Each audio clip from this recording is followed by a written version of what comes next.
All right, well, welcome back, Team ESA. This is going to be a video that all the Lexus whores are going to be able to appreciate, I guess.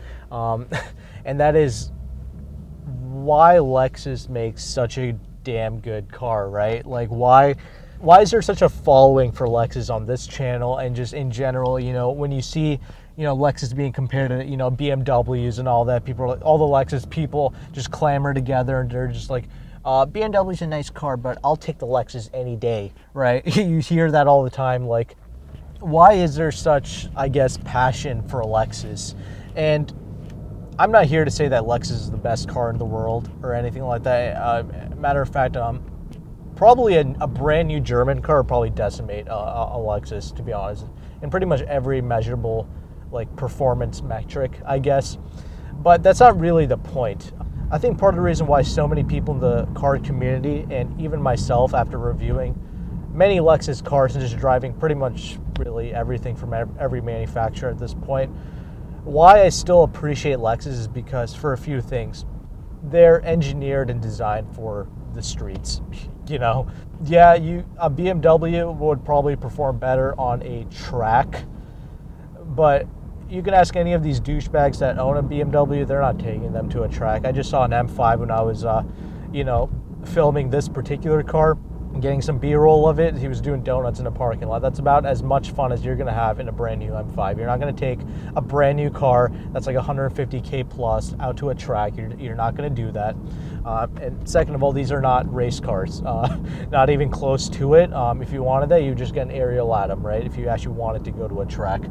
Or a Miata for that fact. But anyway, so they're not track cars, but everybody likes to keep quoting these track numbers. Like, did you go out to the track and get those numbers? No, I don't think so. It was by a BMW professional driver or a Lexus driver, and they were the ones who went out in optimal conditions and got that amazing time or whatever, which will never be replicated by you and amateurs, or me for that fact.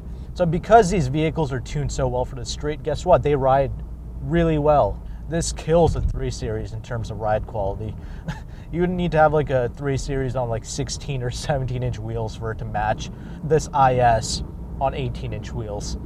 And all the luxury cars, the Germans, the Cadillacs, the Lexus, they're all really quiet, so that's not an issue. But there's just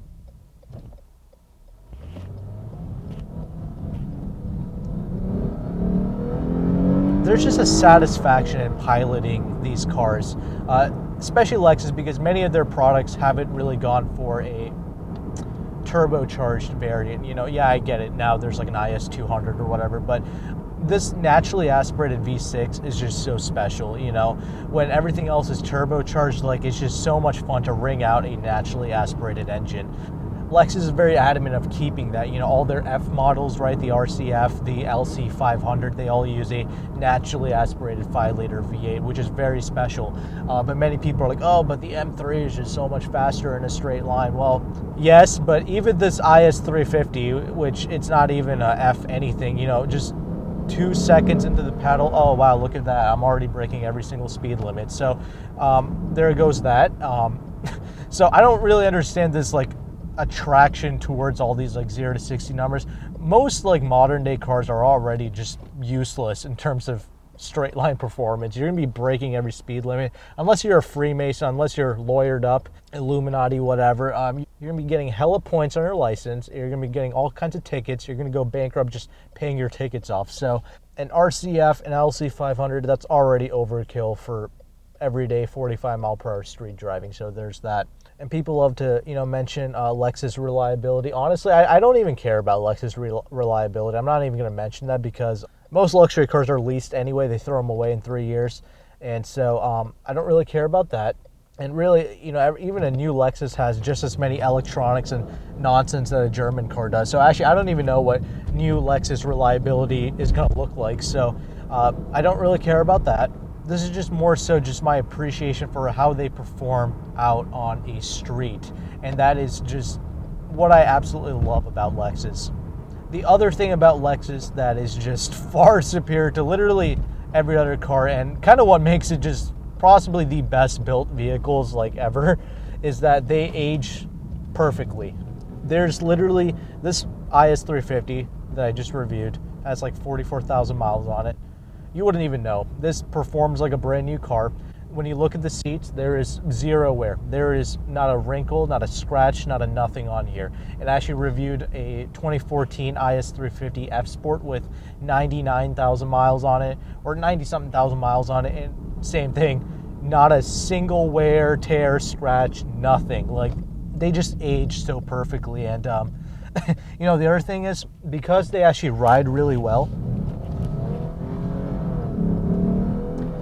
they actually don't have any creaks or rattles in them at all. This car is so damn solid in here. A BMW or like a Mercedes especially would be an absolute crunch box in here. It'll just be rattling like crazy. It would be unacceptable for a vehicle of that price bracket to just rattle like that, like crazy. Insane. But you know, it's funny because they actually feel amazing when they're brand new. You know, they feel relatively solid, I guess. You know, the German cars in particular. But as they age so poorly, I guess, because they ride like shit, especially stuff like BMW, like M cars, or like, you know, 3 Series with 19-inch wheels.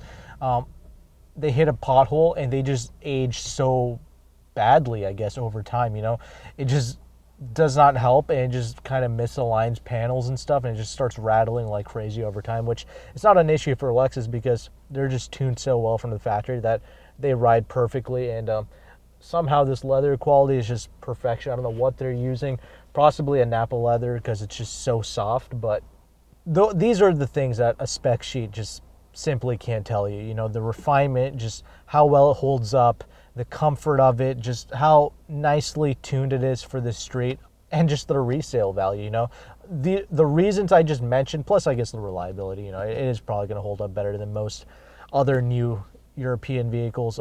There is going to be that. All this adds to just an amazing resale value, and they can offer a really good certified pre-owned warranty on these vehicles. So that's all something that the end user can take advantage of. I know Mercedes certified pre-owned just blows. Like, they tout unlimited mileage, but what they don't tell you is you get like 6 to 8 months of warranty left. So it's not really much of a warranty, is it? BMW is actually surprisingly good. But a final thing I can mention before closing this off is these cars, like this IS in particular, it just feels special to drive. I don't know how to explain it to someone. Yeah, 3 Series is a bit sharper than this, and you're going to see that in my review, but somehow I really just enjoy piloting this car. And it's just that like ambiguous kind of feel that I can't really like put into words. It's just a nice car to pilot, and you can enjoy owning this for like a decade plus years. You know what I'm saying? Like, it's just a nice car to own. A 3 Series is nice, but like this just feels special, you know? I don't know, man. It's just, they're just nice cars. And if you're a Lexus owner, comment below, you know, see if you agree with me. You know, if you're a European owner from the past and maybe you switched over to Lexus, you know, let me know, let me know if my thoughts are holding up, you know, if they're making sense to you. I don't just want my opinion out there, you know what I'm saying? You know, I want other people to kind of get in here and just kind of let me know what you think. So with that, thank you very much for watching. Take care and goodbye.